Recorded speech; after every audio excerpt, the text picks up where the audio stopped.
Hello students, welcome back to our video lecture on active voice and passive voice. Last video session ની અંદર આપણે simple present tense અને simple past tense એને આપણે WH કે HW question ની અંદર જોયા હતા.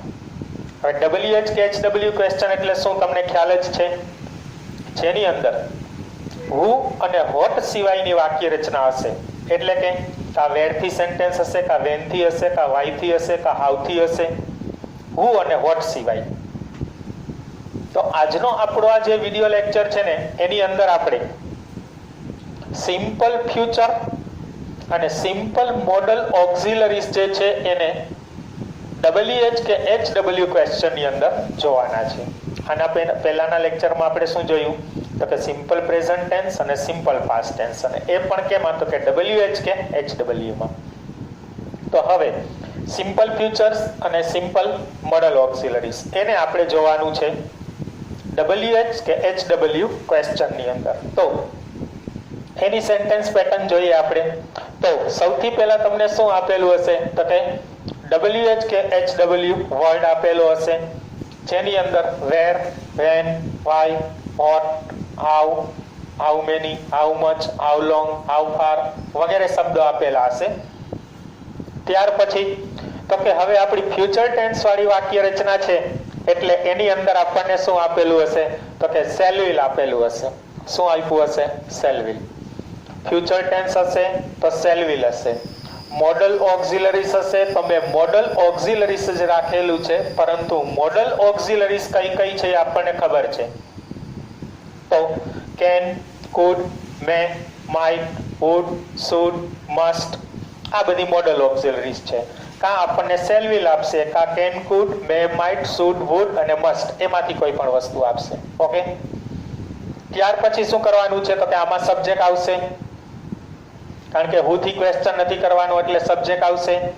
ત્યાર પછી V1 તો કે આપણને ખબર જ છે કે shall will હોય કે મોડલ ઓક્સિલરીઝ હોય એની સાથે હંમેશા V1 જ આવશે. ત્યાર પછી આપણે શું મૂકવાનું રહેશે? ઓબ્જેક્ટ.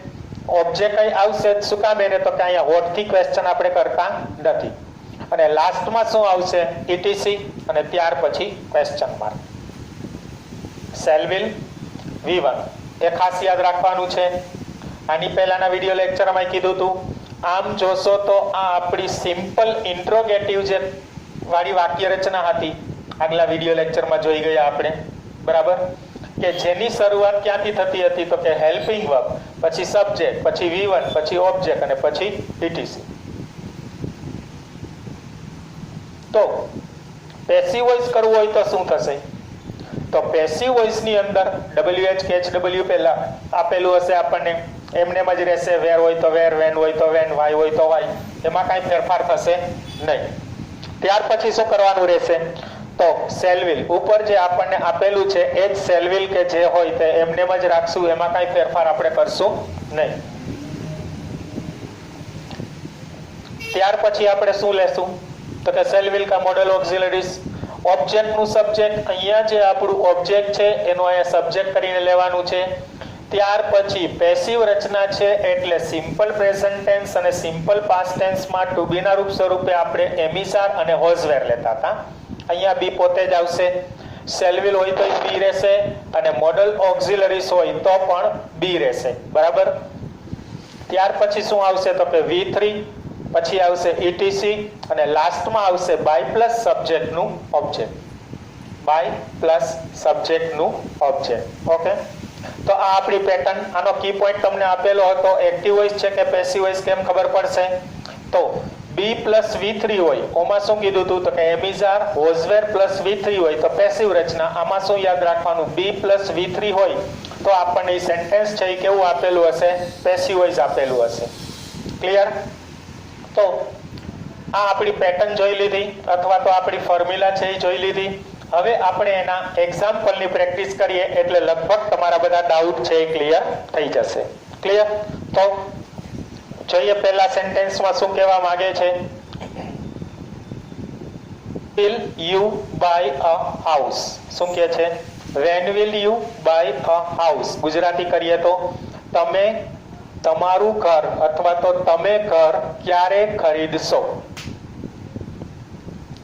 તો પહેલા તો એ નક્કી કરીએ કે આપણને જે સેન્ટેન્સ આપેલું છે એ એક્ટિવ વોઇસ છે કે પેસિવ વોઇસ. તો કેમ ખબર પડે? તો આપને ખબર જ હતી કે શેલ વિલ કે મોડલ ઓક્સિલરીઝ એની સાથે V1 હોય તો એક્ટિવ વોઇસ હોય ને B + V3 હોય તો પેસિવ વોઇસ હોય. તો આપણને શેલ વિલ આપેલું છે અને V1 આપેલું છે, તો કે શેલ વિલ અને V1 એટલે આપણને આ જે સેન્ટેન્સ આપેલું છે એ કેવું છે? એક્ટિવ વોઇસ છે.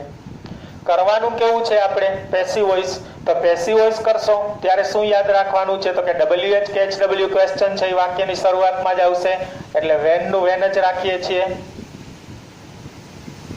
ત્યાર પછી શું કહે છે? તો કે શેલ વિલ આપણને જે આપેલું હોય તે જ, અહીંયા હાઉસ છે અને સબ્જેક્ટ તરીકે આપણે લેશું એટલે વિલ જ રહેશે. When, will. ત્યાર પછી તો કે ઓબ્જેક્ટ નું સબ્જેક્ટ, આપણું ઓબ્જેક્ટ કોણ છે? આ હાઉસ, એનું સબ્જેક્ટ એટલે હાઉસ જ રહેશે. ત્યાર પછી પેટર્ન પ્રમાણે શું કહેવા માંગે છે? તો કે B + V3, તો B તો એમને એમ રહેશે. હવે બાય જે છે એનું V3 કરવું છે તો બાય બોટ, બોટ.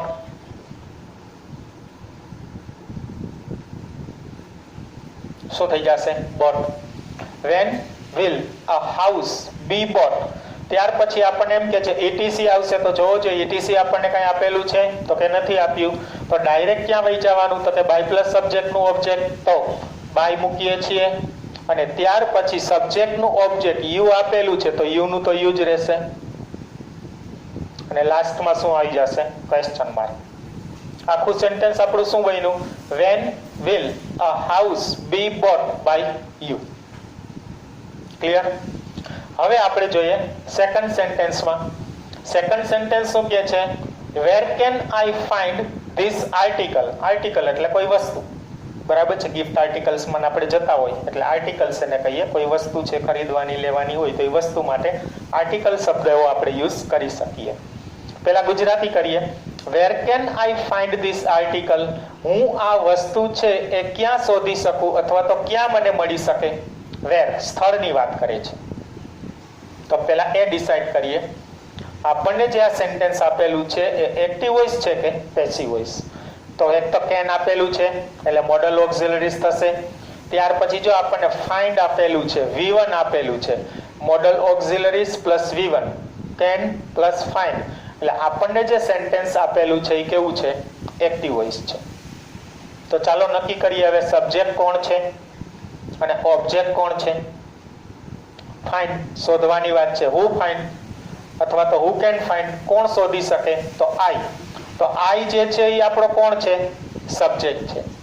ત્યાર પછી વોટ કેન ફાઇન્ડ, શું શોધી શકે? તો કે ધીસ આર્ટિકલ. શું આન્સર મળે છે આપણને? This article. તો ધીસ આર્ટિકલ જે છે એ આપણું શું છે? ઓબ્જેક્ટ છે. આમાં આપણે ક્વેશ્ચન નતા કર્યા, અહીંયા પણ કરી લઈએ ક્વેશ્ચન. બાય ખરીદવાની વાત છે. હુ વિલ બાય, કોણ ખરીદશે? યુ. તો યુ છે એ આપણો કોણ બનશે? સબ્જેક્ટ બનશે. બીજો ક્વેશ્ચન કરીએ છીએ. વોટ વિલ બાય, શું ખરીદશે? તો અ હાઉસ. અ હાઉસ છે એ શું છે? આપણું ઓબ્જેક્ટ છે. બરાબર? એટલે આપણા પાછા સેકન્ડ સેન્ટેન્સમાં આવી જઈએ. હવે એક્ટિવ પેસિવ નક્કી થઈ ગયું. સબ્જેક્ટ ઓબ્જેક્ટ આપણે નક્કી કરી લીધા. તો આપણે એનું પેસિવ વોઇસ કરવાનું છે. તો પેસિવ વોઇસ કરીએ એટલે સૌથી પહેલા શું આવશે? તો કે WH કે HW ક્વેશ્ચન. તો આપણા માટે WH સ્વરૂપે શું આપેલું છે? વેર. તો વેર નું વેર જ રહેશે.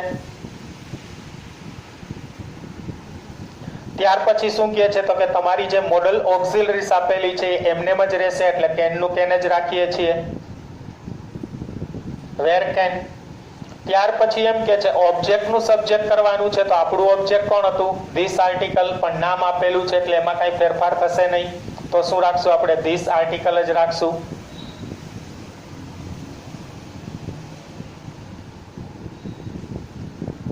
વેર કેન ધીસ આર્ટિકલ. ત્યાર પછી શું કરવાનું કહે છે? તો કે B + V3, એટલે B તો એમને જ રહેશે, એમાં કઈ ફેરફાર થશે નહીં. હવે V3 કરવાનું છે તો આપણને ફાઇન્ડ આપેલું છે તો ફાઇન્ડ નું થર્ડ ફોર્મ શું થશે? તો કે ફાઇન્ડ, ફાઉન્ડ અને ફાઉન્ડ. તો શું મૂકીએ છીએ આપણે? Found. Where can this article be found. અને ત્યાર પછી શું કહે છે? ETC. તો જોવો જોઈએ સેન્ટેન્સમાં આપણને ETC કઈ આપેલું જ નથી તો એને સ્કીપ કરી અને નેક્સ્ટ શું મૂકવાનું છે? તો કે બાય પ્લસ સબ્જેક્ટ નું ઓબ્જેક્ટ. તો બાય મૂકી દીધું. અને ત્યાર પછી આપણો સબ્જેક્ટ કોણ છે? આઈ. તો આઈ નું આપણે શું કરી નાખશું? મી. બરાબર, તો એનું થઈ જશે મી, અને લાસ્ટમાં આવી જશે ક્વેશ્ચન માર્ક. તો આપણું સેન્ટેન્સ શું બને છે? Where can this article be found by me? મારા દ્વારા આ આર્ટિકલ છે અથવા તો આ વસ્તુ છે એ ક્યાં શોધી શકાય અથવા તો ક્યાં મેળવી શકાય. ક્લિયર? તો હવે એના પછીના આપણા થર્ડ સેન્ટેન્સમાં જોઈએ. હવે થર્ડ સેન્ટેન્સમાં શું કહે છે? whom will you invite in the party? થોડુંક મેં અટપટું સેન્ટેન્સ આપ્યું છે તમને ખ્યાલ આવે એટલા માટે. જો અહીંયા whom જે છે એ જ આપણો કર્મ છે અને યુ જે છે એ આપણો સબ્જેક્ટ છે. પહેલા આપણે એ ડિસાઈડ કરી લઈએ એક્ટિવ વોઇસ છે કે પેસિવ વોઇસ. વિલ આપ્યું છે અને ઇન્વાઇટ આપેલું. શું આપેલું છે? વિલ આપેલું છે અને ઇન્વાઇટ આપેલું છે. Is it clear? તો શેલ વિલ અને V1 આપેલું છે એટલે એક્ટિવ વોઇસ થશે. તો કે યસ, એક્ટિવ વોઇસ તો છે જ. તો હવે આપણે સબ્જેક્ટ અને ઓબ્જેક્ટ ફાઇન્ડ કરીએ. Will invite, who will invite, કોણ આમંત્રણ આપશે? યુ. તો યુ જે છે એ આપણો કોણ છે? સબ્જેક્ટ છે. હવે ક્વેશ્ચન પૂછીએ, વોટ વિલ ઇન્વાઇટ, શું આમંત્રણ આપશે? તો એનો કઈ જવાબ જ નથી આપ્યો. પાર્ટી આમંત્રણ આપશે એવું થોડું કહેશે, એ તો પાર્ટીમાં એક સ્થળની વાત કરે છે. તો આપણને વોટ થી ક્વેશ્ચન કરીએ તો આન્સર મળતો નથી. એના પછીનો ક્વેશ્ચન કરીએ, whom will invite, કોને આમંત્રિત કરશે? તો whom માટે તો આપણને પ્રશ્ન પૂછેલો છે એટલે અહીંયા આપણને whom જે આપેલું છે ને એ કર્મ છે. શું છે? ઓબ્જેક્ટ. પણ પહેલા જ કીધેલું હતું કે ગમે ત્યારે તમારે પ્રશ્નવાચક શબ્દ મૂકવાનો થતો હોય તો એ હંમેશા વાક્યની શરૂઆતમાં જ આવશે. તો અહીંયા પણ જ્યારે આનું પેસિવ વોઇસ કરશું ત્યારે whom છે એ કર્મ વિભક્તિ છે તો એની કર્તા વિભક્તિ શું થશે? who થશે. ખાસ યાદ રાખજો, મોસ્ટ આઈએમપી સેન્ટેન્સ. આવા પ્રકારના સેન્ટેન્સમાં તમે ભૂલ કરશો ને કરશો જ. તો ચાલો પેસિવ વોઇસ કરીએ. તો પેસિવ વોઇસ કરતી વખતે મેં અહીંયા એમ કીધેલું હતું કે જે આપણને WH વર્ડ આપેલો છે કે HW વર્ડ આપેલો છે એમને રાખવાનો. પણ whom વાળી વાક્ય રચના હોય ત્યારે ખાસ યાદ રાખવાનું છે, આપણે પેસિવ વોઇસ કરીએ છીએ તો પેસિવ વોઇસમાં એમ કહે છે કે તમારું જે કર્મ છે ને એ કર્તા બની જશે. તો whom જે છે એ કર્મ વિભક્તિ છે તો whom ની કર્તા વિભક્તિ શું થશે? who થશે. એટલે પ્રશ્નવાચક શબ્દ તો આગળ જ આવ્યો પણ whom માંથી who થઈ ગયું, ખાસ યાદ રાખજો. ત્યાર પછી શું મૂકવાનું છે? તો શેલ વિલ કા મોડલ ઓક્સિલરીઝ, તો આપણને વિલ આપેલું છે તો વિલ જ રાખશું. ત્યાર પછી ઓબ્જેક્ટ નું સબ્જેક્ટ, તો આપણને જે ઓબ્જેક્ટ આપ્યો એનું સબ્જેક્ટ કરવાનું. તો આપણે ઓલરેડી જો whom આપેલું હતું એનું who તો કરી દીધું એટલે આ ઓબ્જેક્ટ નું સબ્જેક્ટ છે એ પ્રશ્ન સ્વરૂપે આપણે આગળ જ લઈ લીધું છે. એમાં કઈ ફેરફાર કરવાનો થતો નથી એટલે આને સ્કીપ કરી અને ડાયરેક્ટ અહીંયા વહી જવાનું. આને આપણે ક્યાં લઈ લીધું છે? આગળ. બરાબર છે, એ આપણું ક્યાં આવી ગયું છે? આગળ. તો ડાયરેક્ટ શું મૂકશું આપણે? બી. ત્યાર પછી શું મૂકવાનું થશે? ઇન્વાઇટેડ. V3 મૂકશું એટલે શું થઈ જશે? Invited. who will be invited. ત્યાર પછી તો કે ETC કહે છે તો આ સેન્ટેન્સમાં આપણને ETC આપેલું છે. શું કહે છે? in the party. અને લાસ્ટમાં શું કહે છે તો કે બાય પ્લસ સબ્જેક્ટ નું ઓબ્જેક્ટ મૂકવાનું છે. તો થોડું સબ્જેક્ટ કોણ છે? યુ આપેલું છે તો આપણે શું મૂકશું? By you. આખું સેન્ટેન્સ શું બને છે તો કે who will be invited in the party by you. Clear? તો હવે આપણે જોઈએ આપણા ચોથા સેન્ટેન્સમાં. હવે ચોથું સેન્ટેન્સ શું કહે છે તો કે where should his car be parked by him. Gujarati શું કરશું? તેણે તેની કાર છે એ ક્યાં પાર્ક કરી હોવી જોઈએ. બરાબર, આવું આનું ગુજરાતી આપણે કરશું. તો પહેલા તો આપણે એ નક્કી કરીએ કે આપણને જે સેન્ટેન્સ આપેલું છે એ એક્ટિવ વોઇસ છે કે પેસિવ વોઇસ. તો મેં તમને કી પોઈન્ટ આપેલો હતો એક્ટિવ કે પેસિવ છે ડિસાઈડ કરવા માટે. શું? તો કે જો વાક્યમાં આપણને B+V3 આપેલું હોય ને તો આપણું પેસિવ વોઇસ હોય. B+V3. તો અહીંયા સેન્ટેન્સમાં જો આપણને શું આપેલું છે તો બી અને પાર્ક. શું આપેલું છે? બી અને પાર્ક. બરાબર, બી અને પાર્ક આપણને આપેલું છે તો B+V3 થયું. તો એનો અર્થ એમ કે આપણને જે સેન્ટેન્સ આપેલું છે એ કેવું છે? પેસિવ વોઇસ છે. તો હવે એ જોઈએ કે એમાં સબ્જેક્ટ કોણ છે અને ઓબ્જેક્ટ કોણ છે. બી પાર્ટ આપ્યું છે તો જનરલી આપણને ખબર છે કે બાય પ્લસ સબ્જેક્ટ નું ઓબ્જેક્ટ છે એ ક્યાં હશે? પાછળ. તો બાય હિમ જે આપણને આપેલું છે એ શું હશે? તો કે બાય પ્લસ સબ્જેક્ટ નું ઓબ્જેક્ટ. અને હિઝ કાર જે છે એ શું હશે? તો કે ઓબ્જેક્ટ નું સબ્જેક્ટ. એટલે આમ તો એને સબ્જેક્ટ જ કહીએ આને ઓબ્જેક્ટ જ કહીએ, પણ એક્ટિવ વોઇસ ની દ્રષ્ટિએ જોઈએ તો શું બને? તો કે ઓબ્જેક્ટ નું સબ્જેક્ટ અને સબ્જેક્ટ નું ઓબ્જેક્ટ. ક્લિયર? તો આ વાક્ય આપણને પેસિવ વોઇસ માં આપેલું છે અને પેસિવ માંથી આપણે શું કરવાનું છે? એક્ટિવ કરવાનું છે. તો પેસિવ માંથી એક્ટિવ જ્યારે આપણે કરીએ ત્યારે આપણે કીધેલું જ છે કે WH જેમ છે એમને એમ જ રાખવાનું છે, સિવાય કે અહીંયા whom અને who, સિવાય કે who અને whom. તો પેલા વાક્યની શરૂઆતમાં શું રહેશે? where જ રહેશે. એક્ટિવ કરી રહ્યા છીએ આપણે એટલે પેલા શું રહેશે? where. ત્યાર પછી શું મૂકવાનું છે? તો કે શેલ વિલ હોય તો શેલ વિલ અને મોડલ ઓક્સિલરીઝ હોય તો મોડલ ઓક્સિલરીઝ. તો આપણને શું આપેલું છે? શુડ, એટલે કે મોડલ ઓક્સિલરીઝ. Wear should. પછી શું મૂકવાનું છે? સબ્જેક્ટ. સબ્જેક્ટ આપણને ક્યાં મળશે? તો કે બાય પ્લસ સબ્જેક્ટ નું ઓબ્જેક્ટ છે. તો બાય હિમ જે છે એ આપણું એક્ટિવ વોઇસ નું સબ્જેક્ટ છે. તો અહીંયા આપણે શું મૂકશું? હી. વેર શુડ હી. પછી શું કહેવા માંગે છે આપણને? તો કે હવે V1 મૂકવાનું છે. તો બી પાર્ક આપણને આપેલું છે, એમાંથી બી જે છે એ આપણે કાઢી નાખીએ છીએ અને V3 નું V1 કરીએ છીએ તો પાર્કડ નું શું થઈ જશે? Park. Where should he park. અને પછી શું કહેવા માંગે છે? પાછળ ઓબ્જેક્ટ આવવું જોઈએ. તો આપણું ઓબ્જેક્ટ કોણ છે? His car. તો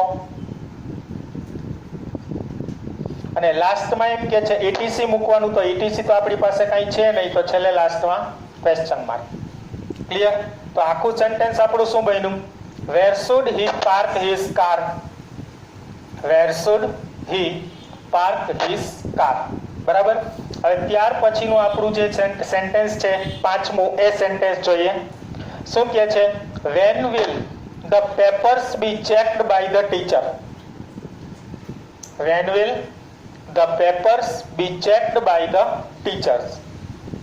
ટીચર્સ દ્વારા પેપર્સ છે એ ક્યારે ચેક કરવામાં આવશે અથવા તો તપાસવામાં આવશે? એક્ટિવ છે કે પેસિવ એ નક્કી કરીએ. તો જો અહીંયા બી ચેકડ આપેલું છે એટલે B+V3 આપેલું છે. સેન્ટેન્સ આપણને કેવું આપેલું છે? પેસિવ વોઇસ આપેલું છે. એ ફાઇનલ. તો કે યસ. ધ પેપર્સ છે એ આપણું શું હશે? ઓબ્જેક્ટ નું સબ્જેક્ટ. એ ક્યાં જતું રહેશે? ઓબ્જેક્ટ સ્વરૂપે. અને બાય ધ ટીચર જે આપણને આપેલું છે એ શું છે? તો કે બાય પ્લસ સબ્જેક્ટ નું ઓબ્જેક્ટ. એ ક્યાં આવી જશે? સબ્જેક્ટ તરીકે. Clear sentence? તો ચાલો એને આપણે ટ્રાન્સલેટ કરીએ. એક્ટિવ વોઇસ કરવું છે. સૌથી પહેલા WH કે HW તો આપણને વેન આપેલું છે તો વેન નું વેન જ રહેશે. ત્યાર પછી આપણને શેલ વિલ આપેલું છે તો અહીંયા વિલ આપેલું છે તો વિલ નું વિલ જ રહેશે. ત્યાર પછી સબ્જેક્ટ મૂકવાનું છે. સબ્જેક્ટ કોણ હશે? By the teacher. તો એનું આપણે બાય છે એ કાઢીને શું મૂકી દેશું? The teacher.